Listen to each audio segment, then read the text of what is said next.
23 साल का बंदा सचिन के विकेट निकालने के बाद उन्हें घूर कर इस तरह से सेलिब्रेट करता है। इसके बाद जो होता है ये शायद आपको भी पता होगा, पर मजे की बात यह है कि ये इस कहानी की शुरुआत नहीं बल्कि क्लाइमैक्स है।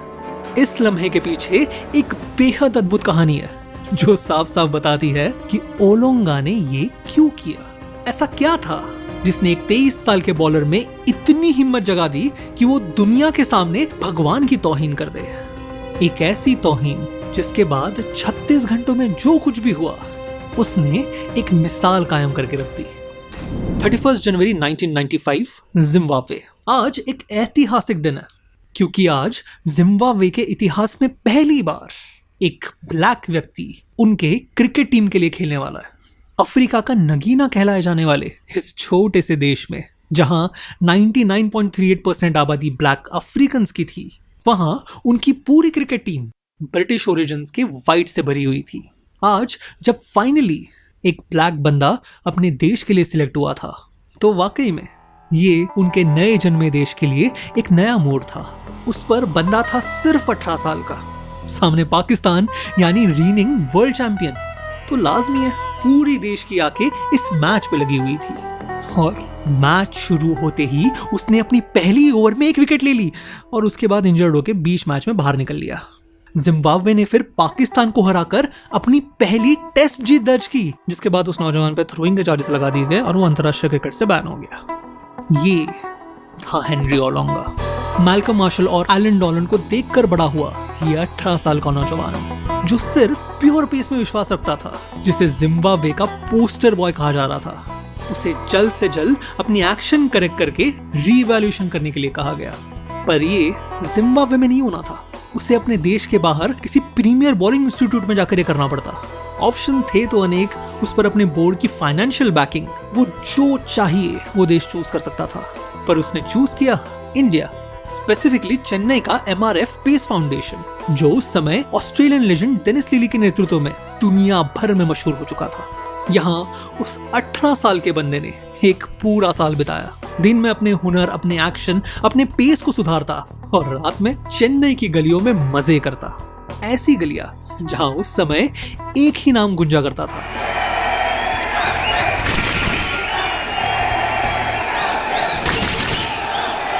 पिछले 2 सालों में सचिन ने 80.74 के औसत से 1340 रन मारे थे और ओडीआई में गए एक साल में 47.3 के औसत से 1090 रन। सिर्फ 16 साल की उम्र में डेब्यू करने वाला ये भारत का यंगेस्ट डेब्यूटेंट आज घर घर का नाम बन गया था और उसमें इस जिम्बाब्वे के यंगेस्ट डेब्यूटेंट को अपना भविष्य दिख रहा था। पर जहां वो इंडियन डेब्यूटेंट अगले कुछ सालों में सफलता के नए शिखर छूने वाला था, वहां ओलोंगा सिर्फ धंसता चला गया। एक और इंजरीज, दूसरे और फॉर्म की कमी, और अगर किसी दिन दोनों भी ना हो तो एक्यूरेसी। भाई साहब की हालत ये थी कि जब दिन हो तो वो दुनिया हिला दे, पर जब ना हो तब वो फुटबॉल से भी स्टंप ना गिरा पाए। ऐसे ही साल दर साल बीतते गए, एक और जिम्बाब्वे की टीम का नाम बढ़ता गया और ओलोंगा का नाम गिरता गया। और फिर ऐसे माहौल में आया सितंबर 1998, इंडिया का जिम्बाब्वे टूर, या ये कहे सचिन का जिम्बाब्वे टूर, क्योंकि ये साल इंडियन टीम को तो छोड़ो, पहले सचिन को संभालो वाली स्टोरी बनकर रह गई थी भाई। ऑस्ट्रेलिया के खिलाफ 2 सेंचुरीज, फिर एक के बाद एक 3 मल्टीनेशन टूर्नामेंट्स के फाइनल में सेंचुरीज। कुल मिला के इस साल में उन्होंने 60 सेंचुरीज और 12,000 ओडीआई रन ऑलरेडी मार दिए थे। और फिर इस सीरीज के आखिरी ओडीआई में आया 8वां। इंडिया ओडीआई सीरीज तो जीत गई थी, अब सिर्फ एक टेस्ट बाकी था, पर अब भी जिम्बाब्वे के पास सचिन का कोई जवाब नहीं था। ऐसे में जिम्बाब्वे टीम के सिलेक्टर ने फोन लगाया इंजरी से बाहर बैठे ओलोंगा को। मैसेज सिंपल था, सचिन से निपटने के लिए उनके पेस की जरूरत है, और ओलोंगा इंजर्ड होने के बावजूद मान गए। ग्रॉइन का मसल पुल और सोर बैक लिए जब ओलोंगा मैदान में उतरे तब किसी को उनसे कुछ खास उम्मीदें नहीं थी, खास करके तब जब पहली इनिंग में उनकी पूरी टीम 181 फॉर 8 पे कोलैप्स कर गई। पर ऐसे समय उतरे ओलोंगा। पहले 50 मिनट तक क्रीज पे खड़े रहकर उन्होंने 33 रन की पार्टनरशिप बनाई और फिर बॉलिंग करते वक्त पूरे इंडियन बैटिंग लाइनअप को चीर के रख दिया। मोंगिया, सिद्धू, अजहर, गांगुली, रॉबिन, सिंह, हर कोई ओलोंगा का शिकार। उन्होंने अगले इनिंग में एक विकेट भी ली, जिसके बाद उन्हें इंजरी से बाहर होना पड़ा, पर तब तक चोट लग चुकी थी। पूरी इंडियन टीम जल्द ही 173 रन्स पे ऑल आउट हो गई और जिम्बाब्वे ने अपने इतिहास की दूसरी टेस्ट विन दर्ज की। मैन ऑफ द मैच थे हेनरी ओलोंगा। 4 साल तक इग्नोर किए जाने के बाद आज फाइनली उन्होंने अपने आप को प्रूव किया था, वो भी दुनिया के बेस्ट बैट्समैन के सामने। वही बैट्समैन, वही नाम जो चेन्नई की गलियों में वो सुनते नहीं थकते थे। ओलोंगा के सपने अब आखिरकार सच होने वाले थे। उनका कॉन्फिडेंस अब अपने शिखर पर जा पहुंचा था। इसी कॉन्फिडेंस से वो कुछ दिनों बाद न्यूजीलैंड के खिलाफ मैच में उतरे और भले ही जिम्बाब्वे वो मैच हार गया, पर उनके पेस ने फिर एक बार उनकी टीम को जीत के करीब पहुंचाया था। अब सारी निगाहें टिकी थी जल्दी होने वाले कोको कोला कप पर, जहां जिम्बाब्वे भिड़नी थी वर्ल्ड चैंपियन श्रीलंका और पुराने प्रतिद्वंदी इंडिया से। और शॉकिंगली यहां जिम्बाब्वे ने श्रीलंका को हरा दिया, वो भी एक नहीं 2 बार। ग्रुप सीरीज की आखिरी मैच आते आते जिम्बाब्वे और इंडिया दोनों फाइनल्स के लिए क्वालिफाई कर गई थी। मैच का वैसे कोई इंपॉर्टेंस नहीं था सिवाय एक बात के, इंजरी से बाहर बैठे ओलोंगा आज टीम में वापसी कर रहे थे, वो भी आखिरी बार बुरी तरह से हारी हुई इंडिया के सामने। उस पर ओलोंगा ने अपनी टीम को वर्ल्ड चैंपियंस को हराते हुए देखा था उनकी गैर हाजिरी में। तो एक और पिछले मैचेस का कॉन्फिडेंस, उस पर खेलने की भूख। 209 का टारगेट बचाने के चक्कर में जब जिम्बाब्वे टीम ग्राउंड पर उतरी, तब ओलोंगा की आंखें किसी भूखे शेर की तरह थी, बस झपटने की फिराक में। और फिर मैच के दूसरे ओवर में अपनी डाली दूसरी गेंद में गांगुली आउट।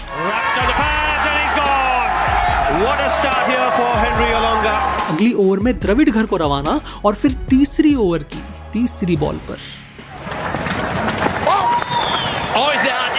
ओलोंगा खुशी मनाने ही वाला था कि अंपायर ने डिक्लेयर कर दिया नो बॉल। बड़ा शिकार हाथ में लगते लगते निकल गया था और रिस्पांस में ओलोंगा ने डाला एक short ball.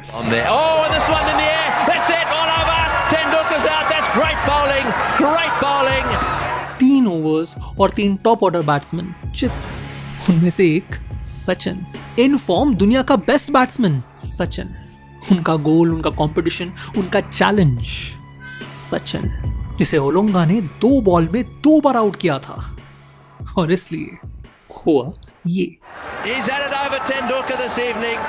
These Zimbabweans are turning out to be pretty tough to beat. Henry Oolunga, after getting these wickets, strutting around, and you couldn't blame him. He was young, was very worked up in getting those wickets. अब कर तो दिया, पर confidence, जोश और खुशी में की गई ये एक एक्शन कितनी भारी पड़ने वाली थी, इसका उनको कोई अंदाजा नहीं था। I happened to get Sachin off out with a no ball, and then I was so incensed with myself that I came back and gave him a great ball that bounced a little and caught the shoulder of his bat and looped to point. I think for some reason this made Mr. Tendulkar very angry. Olonga का celebration देख सचिन का response आप साफ देख सकते हो। वापस जाते वक्त जब जडेजा ने उनको क्रॉस किया, तब मूड लाइट करने की कोशिश में उन्होंने पूछा, क्या सर ऐसे ही आउट हो गए आप?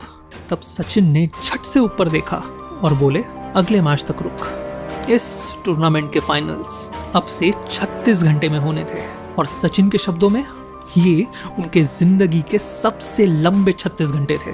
पैविलियन में लौटते ही वो सीधा नेट्स में चले गए और वहां पौने घंटे तक शॉर्ट बॉल की प्रैक्टिस करते रहे। जब तक वो लौटे तब तक ओलोंगा 4 विकेट ले चुका था। इंडिया 192 पर ऑल आउट होकर मैच हार चुकी थी। टीम वापस लौटी, पर सचिन अपनी होटल रूम में बैठकर बार बार वही एक बॉल विजुअलाइज कर रहे थे। उन्होंने वो रात सिर्फ करवटें बदलकर गुजारी। अगली सुबह नेट प्रैक्टिस और फिर एक बार शॉर्ट बॉल। वहां दूसरी ओर जिम्बाब्वे के खेमे में स्ट्रैटेजी मीटिंग में भी यही निर्णय लिया गया। जब सचिन क्रीज पर, बॉल ओलोंगा के पास और सरप्राइज बाउंसर। कुछ भी हो जाए, सचिन को सेटल होने का टाइम नहीं देना। मैच शुरू होने के ठीक पहले जहां ओलोंगा अपने पूरे टीम के समर्थन के साथ जोश में आ रहा था, वहीं सचिन पैविलियन के कोने में बैठे घड़ी को घूरे जा रहे थे। कई साल बाद उन्होंने एक इंटरव्यू में कहा, उस शॉर्ट बॉल ने और उस डिसमिसल ने मुझे रात भर जगाया था। मुझे बस अब हिसाब बराबर करना था। मेरे लिए वो एक बॉक्सिंग मैच बन के रह गई थी जहां या तो वो खड़ा रहता या फिर मैं। और ऐसे में शुरू हुई मैच। एक और सचिन, दूसरी और ओलोंगा, और पहला सरप्राइज बाउंसर।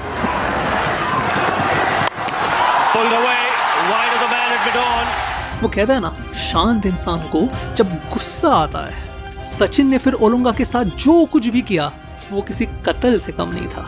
वादा था बॉक्सिंग मैच का, पर सचिन मानो जंग लड़ने उतरे थे।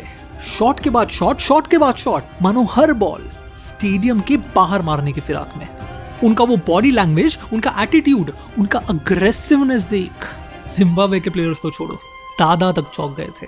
यहाँ तक कि एक बार जब दादा ने रन लेने से मना कर दिया, तब सचिन इतना गुस्सा हुए कि दादा को दूसरे छोर से उन्हें शांत करना पड़ा। No response from Saurabh Ganguly. Sachin Tendulkar wants to know why.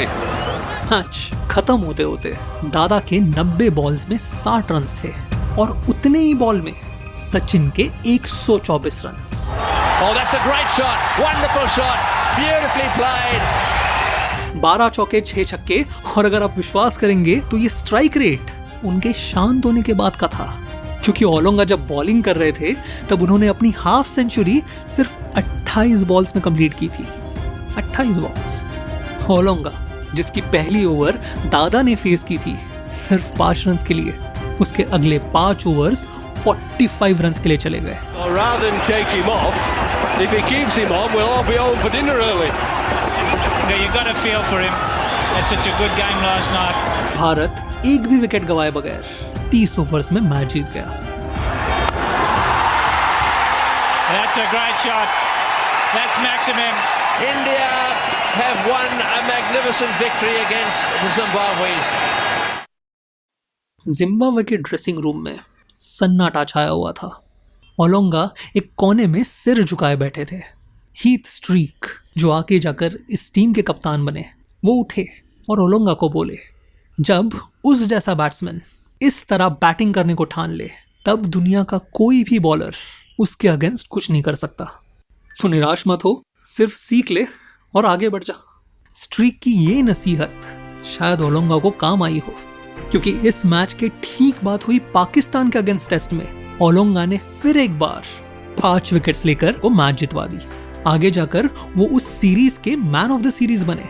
पर इस बार एक फर्क था, कितने भी विकेट्स लेने के बावजूद किसी भी हाल में ओलोंगा ने वैसा सेलिब्रेशन नहीं किया, क्योंकि शायद और कुछ नहीं तो एक सबक जरूर सीख गए थे। कॉन्फिडेंस ना अपनी जगह पे, बेवजह सोए हुए शेर को जगाना ना उनके सेहत के लिए अच्छा है ना उनके टीम के लिए। क्या पता इनमें से कोई उठकर कल सचिन जैसी पारी ना खेल जाए। ओलोंगा की आगे की कहानी जितनी दिलचस्प उतनी ट्रैजिक भी है। वो आज ऑस्ट्रेलिया में एक ओपेरा सिंगर का काम करता है। अगर आपको वो स्टोरी जाननी हो तो मुझे कमेंट्स में ज़रूर बताएं। तब तक आशा करता हूँ कि आपका दिन शुभ रहे। वीडियो देखने के लिए बहुत बहुत धन्यवाद।